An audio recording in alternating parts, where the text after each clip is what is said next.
जय श्री राम। गोस्वामी तुलसीदास जी महाराज सात्विक तात्विक चिंतन करते हुए बहुत सुंदर बात कह गए। सुमति भूमि थल हृदय अगाध।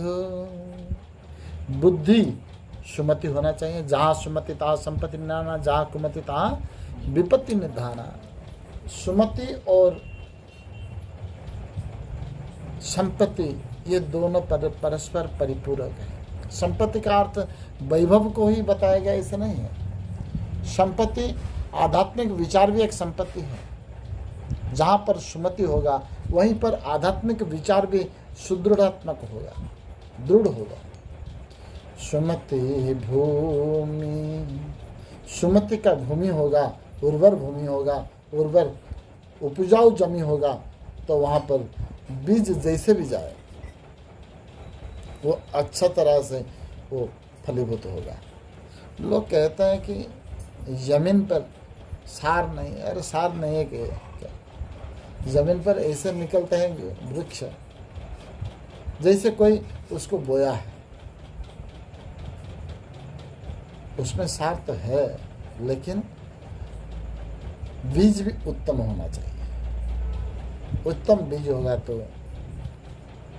भूमि उत्तम होगा तो अंकुरोद्गम बहुत अच्छा होगा, और जो पेड़ होगा उसमें जो फल फलेगा वो भी वैराग्य का फल फलेगा। वैराग्य उसी से उत्पन्न होगा। सुमति भूमि थल हृदय अगाध। हृदय में विशालता होना चाहिए, सभी को स्वीकार कर सके, सबको अपना बना सके, वैसे हृदय होना चाहिए। जिसके पास हृदय का विशालता नहीं है वो शास्त्र का सभी विचार को स्वीकार नहीं कर पाता। शास्त्र को समझने के लिए, संतों को समझने के लिए, ग्रंथों को समझने के लिए और मेरे भगवंत को समझने के लिए हृदय का विशालता एक मुख्य विषय है। विशालता का अर्थ क्या है? सभी को स्वीकार कर सके, सबको अपना बना सके और सभी को सर आँखों पर रखकर, सभी का विचार दिमाग के रखकर, जो शास्त्र का पढ़े, जो शास्त्र को देखे,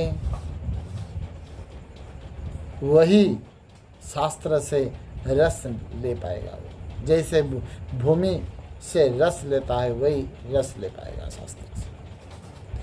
वेद पुराण उदधि घन साधु। समुंदर से पानी सोखता, वाष्प करके लेता है और पहाड़ों पर ऊंचे स्थान पर उसी को बरसता है। कौन? बादल। और ये बादल कौन है ना? बादल जो है वो तो संत लोग हैं, साधु लोग हैं। और वेद पुराण जो है वही समुंदर है। समुंदर से वो लेता है। कहाँ से लेते हैं हम? ये विचार, उत्तम विचार, शुद्ध मति में उत्तम विचार कहाँ से लेते हैं? ना वेद पुराण से लेते हैं। याद रखो, वेद ही सब कुछ नहीं है कि पुराण ही सब कुछ नहीं है। ये दोनों को देखना जरूरी है। वेद जो निराकार को बताता है, पुराण वही उसी में साकार को प्रतिपादित करता है। एक तरफ दृष्टि जो डालता है वो एक तरफ ही देखता है, दूसरी तरफ तक उसका नजर ही नहीं आता।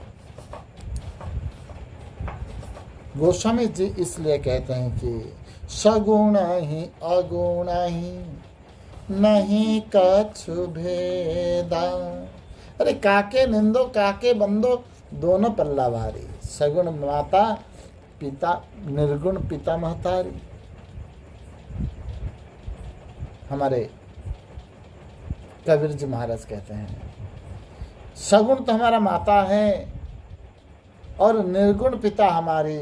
काके निंदो काके बंदो दोनों पल्ला है भारी।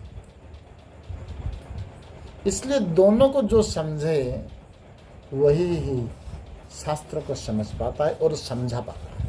इसलिए विशाल हृदय चाहिए, और दूसरी वेद जो निराकार को प्रतिपादित करता है, पुराण जो साकार को प्रतिपादित करता है, दोनों को समझना जरूरी है। दोनों को जो पढ़ा है वही बता पाएगा कि ये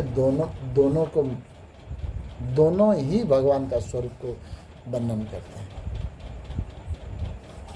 और वही समुंदर है, वो छोटा गड़िया नहीं है, वो छोटा पुष्करणी नहीं है,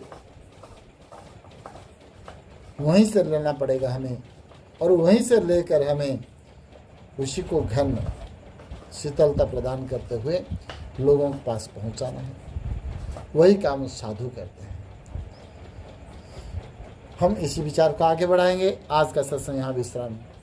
बोलो मानस कुटीर बिहारी बिहारिणी जी महाराज की जय।